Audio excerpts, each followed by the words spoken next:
नमस्कार आदरणीय दर्शकवृन्द, नयाँ दिग्दर्शनको आजको प्रस्तुतिमा यहाँहरू सबैलाई स्वागत छ। म नवीन दाहाल आज पनि नयाँ दिग्दर्शनमा उपस्थित भएको छु।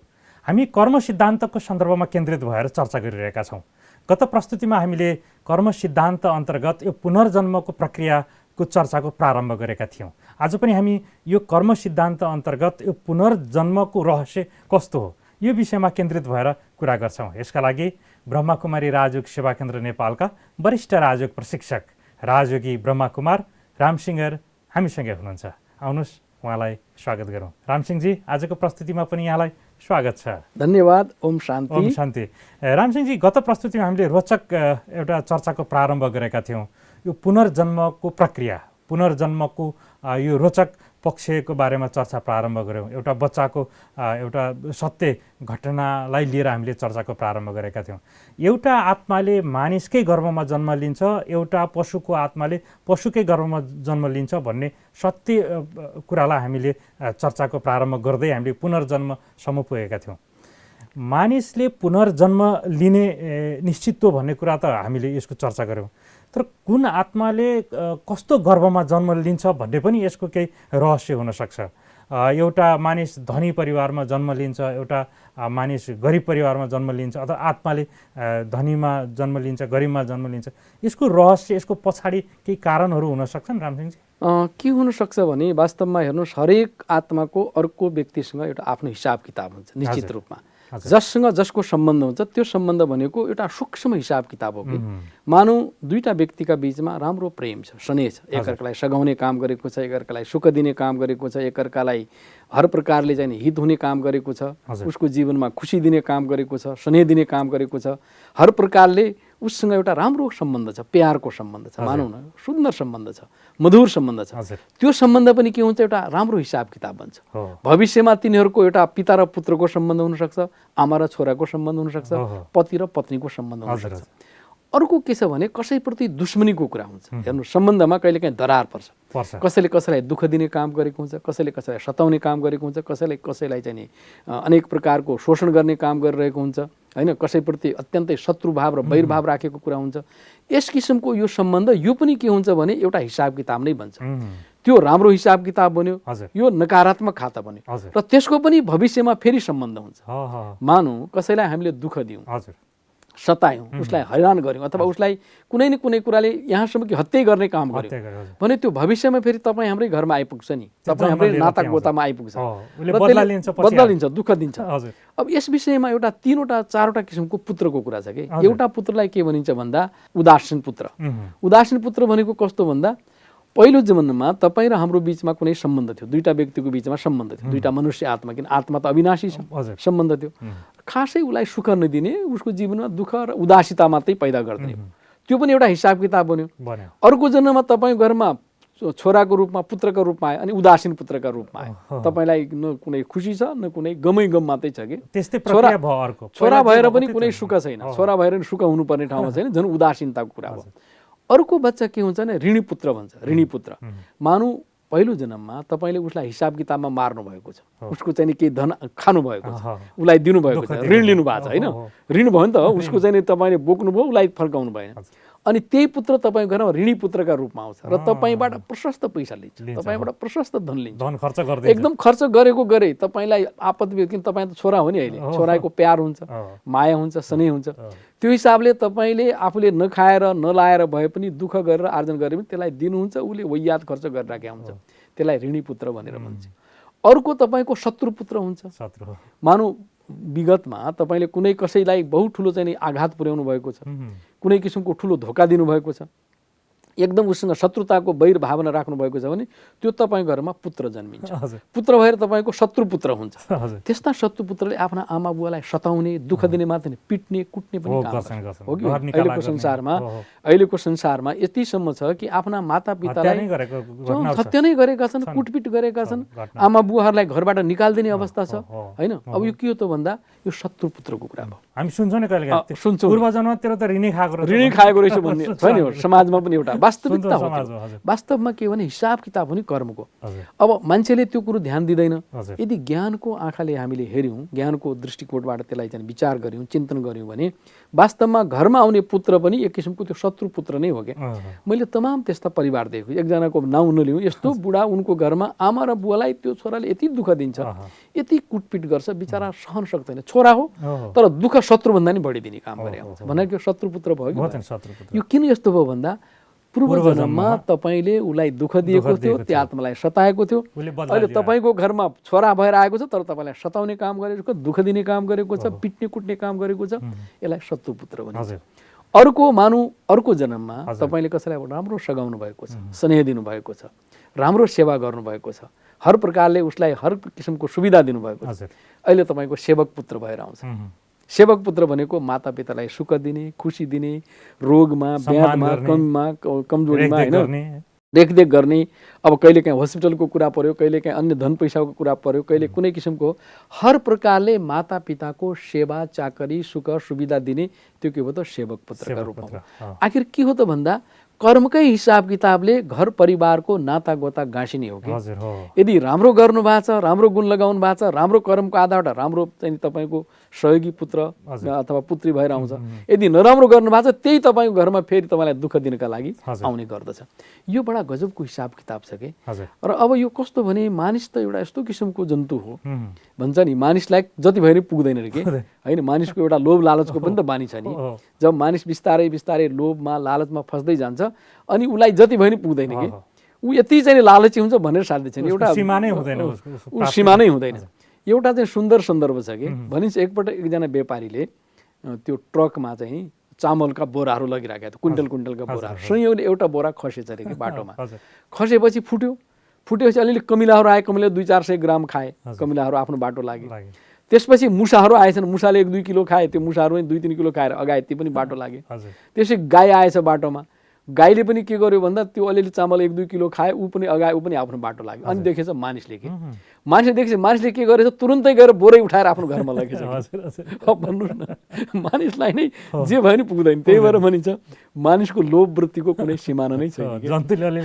यस्तो किसिमको मान्छेले बोकेर ऊ बोरै बोकेर हिँड्दियो घरमा भयो। अरूलाई त अलिअलि पेट भयो अगाएर पुग्यो, तर उसलाई के भने उसले त लोभको एकदम छ नि, उसलाई त यति लालच छ कि बोरै लिएर घरमा गइदियो। यस्तो किसिमको मानिसको प्रवृत्ति छ।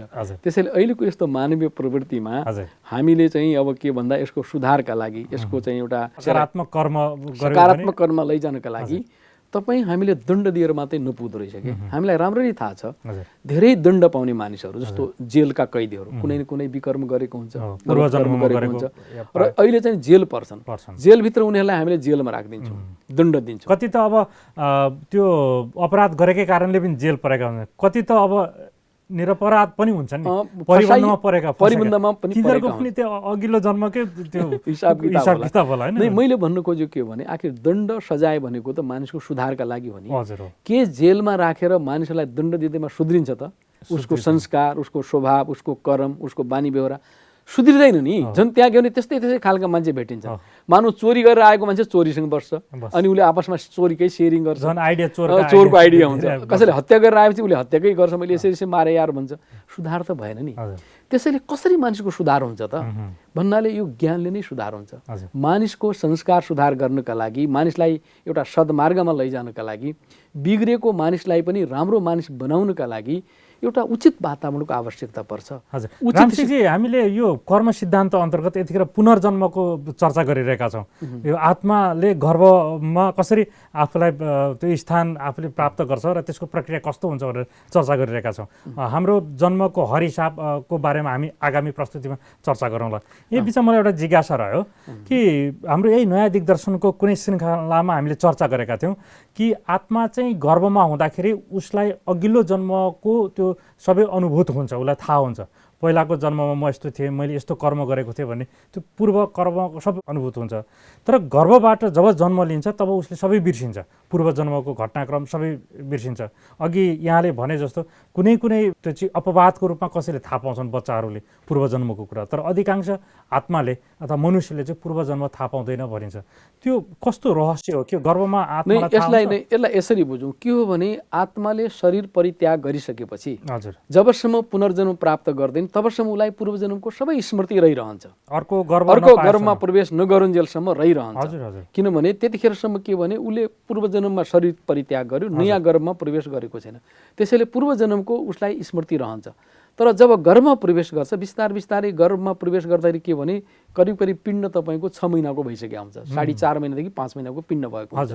त्यो पिण्डमा प्रवेश गरेपछि अलिकति स्मृति रहने हो, तर पुरै स्मृति रहँदैन होइन, बिस्तारै। तर जन्मदै गर्दाखेरि जब सानो बच्चा हुन्छ त्यतिखेर पनि स्मृति त हुन्छ नि, कहिलेकाहीँ रुन्छ, कहिलेकाहीँ कराउँछ, आजभोलिको हाँसिराखेको हुन्छ। अनि साइकोलोजिस्टहरूले त्यसलाई अध्ययन गर्दाखेरि किन अहिले त बच्चाले हाँस्न जानेको छैन, तर उसको स्मृतिमा आइरहन्छ। त्यसबाट के सिद्ध हुन्छ भन्दा बच्चाको गर्भमा त्यो बच्चामा आइसकेपछि पनि पूर्वजन्मका कुराहरू स्मृतिमा रहन्छन्, तर वर्तमानमा व्यक्त गर्न सक्दैन उसले। अब यहाँनिर कुरो के छ भने आजभोलि त साइन्स त्यसमा पनि अगाडि बढेको छ। पुनर्जन्मको घटना मात्रै अहिले हिप्नोटिक रिग्रेसन भन्ने एउटा अर्को प्रणाली छ, त्यो भनेको समूह प्रणाली हो। समूह प्रणाली के गर्छ भने मानौ तपाईँ हामी अहिले यो जीवनमा छौँ, तपाईँ हामीलाई 2 वर्ष मैले के गरेको थिएँ, पहिले 2 वर्षको उमेरमा के गरेको थिएँ भन्ने थाहा छ त? थाहा छैन, अहिले थाहा छैन होइन। त्यसै गरी मैले पूर्वजन्ममा के गरेको थिएँ भन्ने थाहा छ त? थाहा छैन। तर आजभोलि त्यो समूह प्रक्रिया भन्छ त्यसलाई, पूर्व जन्ममा लैजाने के त्यो स्मृतिमा लैजाने। त्यसमा के हुन्छ भन्नु होला भने हाम्रो सबकन्सियस माइन्ड भन्ने हुन्छ। कन्सियस माइन्ड भनेको अहिले यो दुनियाँको कुरालाई जानेर यही संसारको मात्रै कुरालाई गर्छ होइन, वर्तमानका कुराहरूलाई लजिकल्ली उसले सिद्ध गर्न खोज्छ, लजिकल्ली जान्न चाहन्छ होइन। तर सबकन्सियस माइन्ड भनेको कई जन्मको स्मृति त्यसभित्र तिरोहित रहन्छ, मर्ज अवस्थामा कई जन्मको तिरोहित रहन्छ। त्यो हिप्नोटिक रिग्रेसन भनेको कस्तो प्रक्रिया हो भन्नु होला भने समूह प्रक्रिया। तपाईँ हाम्रो कन्सियस माइन्डलाई सस्पेन्स गर्ने के, कन्सियस माइन्डलाई जसरी कि सस्पेन्ड गरिदिने र डाइरेक्ट सबकन्सियस माइन्डमा इन्ट्री गरिदिने, तुरुन्तै सबकन्सियस माइन्ड कन्सियस माइन्ड त्यहाँनिर सस्पेन्ड भयो, उसले काम गर्न छोड्यो, उतातिर गएर के भयो त सबकन्सियस माइन्डले काम गर्छ। अनि सबकन्सियस माइन्ड त सबै जन्मका कुराहरू छन् नि, ब्याङ्किङ भएर बसेको हुन्छ। मानौ अहिले तपाईँ हामीलाई यो जन्म थाहा छैन, तपाईँ हामीलाई पनि हिप्नोटिक रिग्रेसनको प्रक्रिया एप्लाई गर्यो भने बिस्तारै बिस्तारै हामी 10 वर्ष पहिलेको, 20 वर्ष पहिलेको, मानौ मेरो 50 वर्षको उमेर छ भने 50 वर्ष पहिलेको, अनि त्यो मलाई स्मरणमा आउँछ।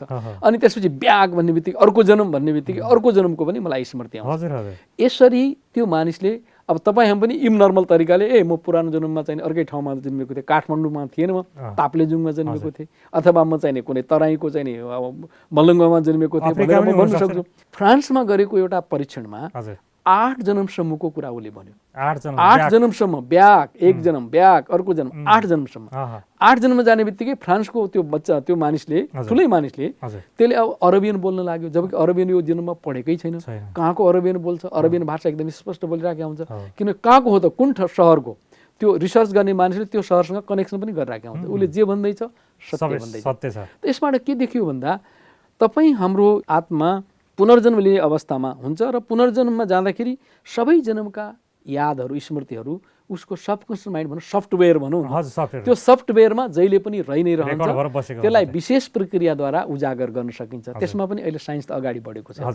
त्यसैले 3वटा कुराहरू छन्।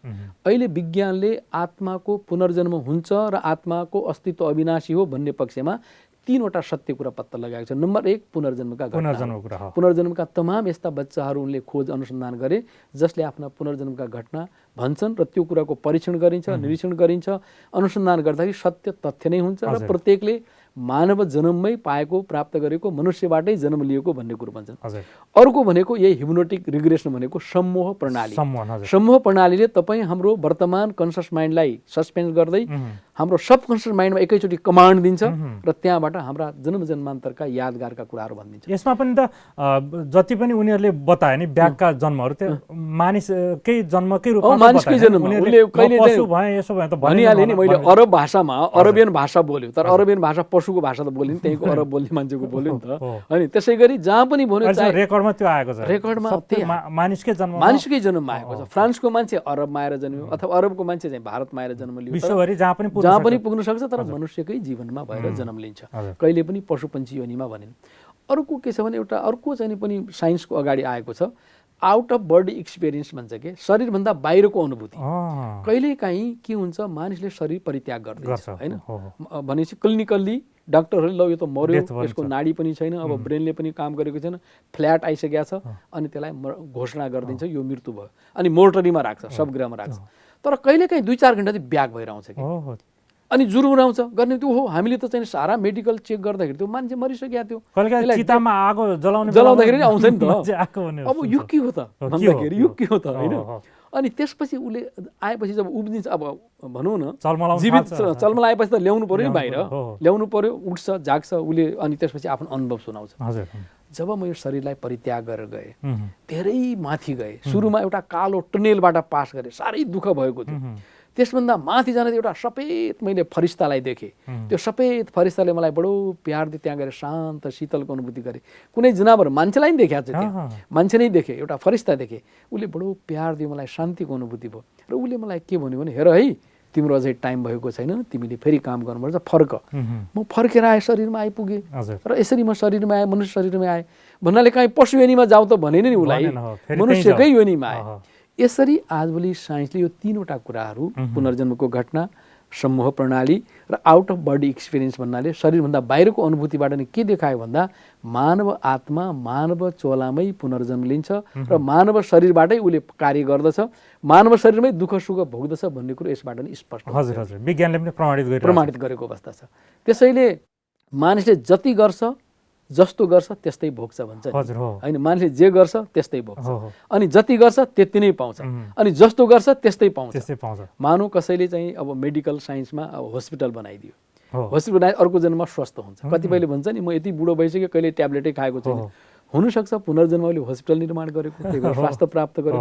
कसैको बुद्धि साह्रै ट्यालेन्ट हुन्छ, धेरै मेहनत गर्नै पर्दैन, थोरै पढ्ने बित्तिकै धेरै कुरो याद हुन्छ, हुनसक्छ पूर्वजन्मले कलेज बनाएर दिएको थियो, हो कि होइन। अब कसैले दान पुण्य गरेको थियो, अहिले आउने बित्तिकै धन दौलत प्राप्त गर्यो, पुनर्जन्ममा उसले धेरै मानिसहरूलाई चाहिँ दुःख दरिद्रहरूलाई धेरै दान दिएर उनीहरूको कल्याण गरेको थियो, त्यसैले जन्मजातै उसले धन पैसा प्राप्त गर्छ।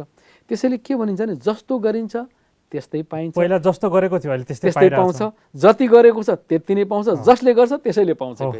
बडा गजबको कर्म सिद्धान्त छ कि, र हामी कर्म सिद्धान्तको सन्दर्भमा हामी जुन कुरा गरिराखेका थियौँ, अब सुधार कसरी हुन्छ, हामी यतातिर जान मिल्छ होइन, हामी यो कर्म सिद्धान्त अन्तर्गत पहिला जे भइहाल्यो अहिले हामीले भोगिरहेको छौँ, अब आउने जन्मलाई पनि अब राम्रो पार्नु पर्यो, यो त हाम्रै बसमा हाम्रै हातमा छ। पहिला थाहा भएन जे गरियो, अब अहिले त थाहा भयो नि, अब थाहा भइसकेपछि जीवनलाई कसरी सुधार्ने। अनि त्यस पक्षमा हामी थोरै चर्चा गरौँ। भनिन्छ मानिसलाई एउटा राम्रो वातावरण चाहिन्छ, राम्रो शिक्षा चाहिन्छ, राम्रो सन्देश चाहिन्छ, राम्रो चाहिँ एउटा ज्ञान दियो भने मानिसको जीवनमा सुधार आउँछ। यो 2टा हामी कुरा गरौँ। जस्तो शास्त्रमा के देखाउँछ भन्दा वाल्मिकी पहिले रत्नागर डाकु थिए, ठुला डाकु, खुङखार डाकु थिए। उनी चाहिँ चोर्दै लुट्दै अरूबाट गरेर अनि आफ्नो बालबच्चाको पालना गर्थे। एक दिन जाँदै गर्थे, नारदजी बिचमा भेटिए, नारदलाई पनि समातेर ल्याऊ मलाई त पैसा चाहिएको छ भने उसलाई पनि पिट्नु खोजे। उसले भन्यो भाइ मसँग त केही पनि छैन, र तिमी किन यसरी चोरी गर्दैछौ, किन लुट्दैछौ भन्दाखेरि मैले मेरा बालबच्चा पाल्नुपर्छ। त्यसो भए एकचोटि तिम्रो बालबच्चालाई गएर सोध, भरे भोलि तिमी कहीँ पक्राउमा पर्यो, तिमीलाई जेल जानु पर्यो, दण्ड भोग्नु पर्यो भने के तिम्रो बालबच्चा साथ दिन्छन् त भन्दाखेरि लौ त त्यसो भए म सोध्न जान्छु भने सोध्न गएपछि सबै बालबच्चाले होइन तिमीले त हामीलाई पाल्ने तिम्रो कर्तव्य हो, चोरी गर्छौ डाक गर्छौ त्यसो हामीलाई केही मतलब छैन। अनि आउने बित्तिकै नारदलाई सुना, हेर संसार स्वार्थी हो, त्यही भएर गलत कर्म नगर, आजदेखि रामको नाउँ लिऊ। अनि त्यहाँबाट भन्छ नारायण नारायण भन्दा भन्दै राम राम राम भन्दा भन्दै पहिले राम पनि भन्न नजान्ने मान्छे पछि त्यत्रा वाल्मिकी भने। राम्रो शिक्षाबाट, राम्रो सन्देशबाट एउटा उसको दिमागमा क्लिक भयो, हो कि होइन। त्यसै गरी हामी बौद्ध कालमा हेर्छौँ, अङ्गुली मार भनेको प्रत्येक मान्छेलाई मारेर औँलाको चाहिने के माला लगाउने, त्यही भएर उसको अङ्गुली मार, प्रत्येक दिन एकजनालाई मार्ने मान्छेलाई उसका औँला काट्ने अनि त्यसको माला लगाउने। बुद्ध कालमा हेर्नुहोस् त्यस्तो मान्छे पनि थियो हत्यारा। अनि हत्यारा पनि जब बुद्धको सानिध्यमा आउँछ, पहिले त बुद्धलाई पनि मार्न खोज्या हुन्छ, तर बुद्धको एउटा चाहिँ जुन ज्योतिर्मय शक्ति थियो, आध्यात्मिक शक्ति थियो, भाइब्रेसन, त्यो भाइब्रेसनले उसले खुडा लिएको, बुद्धले यस्तो मात्रै हात गरेको थियो, बिस्तारै बिस्तारै खुडा तर। अनि के गरे त बुद्धको हातले यसो गर्दा गर्दै त्यसको चाहिँ खुट्टा तल खस्छ र बुद्धको खुट्टामा उसले नमन गर्छ, पछि उसको पक्का शिष्य बन्छ। हेर्नुहोस् वातावरणले बनेको भने। अब हामी वर्तमानमा हेरौँ, हाम्रो अहिलेको कुरा हेरौँ, पञ्चम सिंह डाकु, खुङखार डाकु होइन, जसलाई चाहिँ आजीवन सजाय भारत सरकारले धेरै नाम चलेको डाकु, भारत सरकारले उसलाई आजीवन कैद राखेको थियो। तर जब त्यहाँ ब्रह्मा कुमारीजीको ज्ञान गयो, त्यो ज्ञानलाई जब उनले बुझिसकेपछि उनको जीवनमा परिवर्तन आयो, एउटा राजयोगी बने। त्यस्तो खुङखार डकैत मनस्ती भएको मानिसमा राजयोगको परिवर्तन। उनको रोचक कहानी हामीले सुनेका छौँ। उनलाई सरकारले रिहा गर्यो, अहिले ठाउँ ठाउँमा गएर बाबुको ज्ञान सुनाउँछन्। अस्ति काठमाडौँ पनि त हामीले बोलायौँ नि, काठमाडौँ बोलाएर हेर्नु त उसको राजऋषि, त्यतिखेर खुङखार डाकु अहिले राजऋषि भनेको भनाएको मतलब जे जस्तो भए पनि विगतमा जाने अनजाने कुनै गलत कर्म गरे पनि यदि मानिसलाई उचित वातावरण प्राप्त हुन्छ, उचित शिक्षा प्राप्त हुन्छ, उचित स्थान प्राप्त हुन्छ नि सुधार्ने मार्जिन छ, सुधार हुन सक्छ। र पाप कर्मबाट मुक्त हुनका लागि मनुष्य योनिमै उसलाई सत्सङ्ग दियौँ, राम्रो वातावरण दियौँ, राम्रो शिक्षा प्रदान गऱ्यौँ भने यस्ता डकैतहरू, यस्ता पापीहरू, यस्ता हत्याराहरू पनि आफूलाई सुधार्न सक्छन्, मार्जिन चाहिँ छ।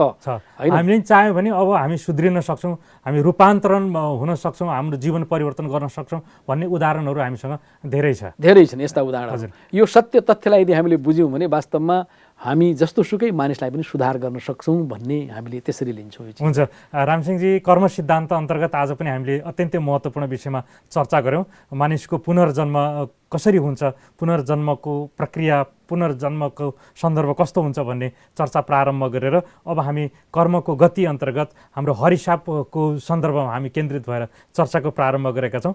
आउने प्रस्तुतिमा हामी एउटा मानिसको हरिसाप कसरी बन्छ, अघिल्लो जन्मको हरिसाप यो जन्ममा कसरी बन्छ र यो जन्मको अहिलेको हामीले गरिरहेको कार्यको हरिसाप आगामी जन्ममा कसरी बन्छ, यो पनि रोचक यो चर्चा हुनसक्छ। आगामी प्रस्तुतिमा चर्चा गरौँला। यो समयको लागि यहाँलाई धेरै धन्यवाद। ओम शान्ति। ओम शान्ति। दर्शकवृन्द, आज यहाँहरूले पक्कै पनि यो मानिसको पुनर्जन्मको चर्चा सुनेर धेरै कुराहरू थाहा पाउनुभयो होला। सँगसँगै अब हामीले आज फेरि अर्को विषयको प्रारम्भ गरेका छौँ। कर्म सिद्धान्त अन्तर्गत पूर्वजन्मको हरिसाप यो जन्ममा कसरी लागु हुन्छ र आगामी जन्ममा हामीले कसरी त्यो प्राप्ति गर्छौँ, हाम्रो जीवनलाई कसरी हामी अगाडि बढाउँछौँ, यो विषयको चर्चाको प्रारम्भ हामीले सुरु गरेका छौँ। अब आउने प्रस्तुतिमा हामी यो चर्चा गर्नेछौँ। यहाँहरू सबैलाई नयाँ दिग्दर्शनको आगामी प्रस्तुति हेर्नको लागि आग्रह गर्दै नवीन दाहाल बिदा हुन्छु। नमस्कार, धन्यवाद।